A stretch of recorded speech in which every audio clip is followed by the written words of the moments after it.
السلام علیکم ورحمۃ اللہ وبرکاتہ۔ ناظرین، آج ہم لوگ سیکھیں گے غسل کے فرائض۔ غسل کے فرائض سے انشاءاللہ شروعات کریں گے اور باقی بہت ساری چیزیں انشاءاللہ سیکھتے رہیں گے۔ تو آج ہم لوگ سیکھیں گے غسل کے فرائض۔ غسل کے اندر 3 فرائض ہیں۔ غسل کے اندر 3 فرائض ہیں۔ نمبر 1، کلی کرنا۔ اگر روزے سے ہیں تو غرارے کے ساتھ کلی نہ کریں، جیسے گردن اٹھا کے منہ میں پانی لے کے گردن اٹھا کے کیا جاتا ہے، تو روزے سے ہوں تو غرارے کے ساتھ نہ کریں۔ اور اگر آپ روزے سے نہیں ہیں تو غرارے کے ساتھ کریں۔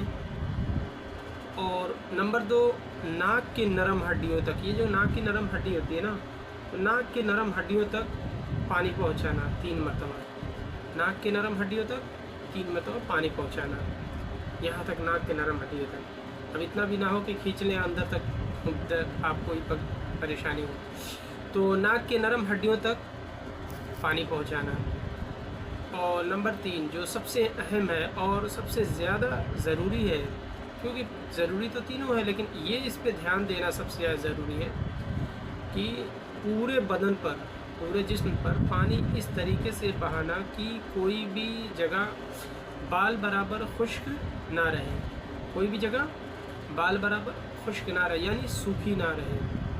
جیسے کچھ ایسی جگہیں ہوتی ہیں، جیسے مثال کے طور پہ دونوں بازو کے بغل کے حصے پانی صحیح طریقے سے پہنچانا، اور ناف کے حصے، اسی طرح پیروں کے چنگلیے، ہاتھوں کے چنگلیاں، تو ان سب جگہوں پر صحیح طریقے سے پانی پہنچانا جو ہے یہ مطلب فرائض میں آتے ہیں۔ اور کوئی بال برابر جگہ بھی خشک نہ رہے، اگر خشک رہی تو آپ کے لیے غسل جو ہے ناقابل قبول رہے گا، اور غسل کی وہ چیزیں جو ہے نہیں مل پائیں گی۔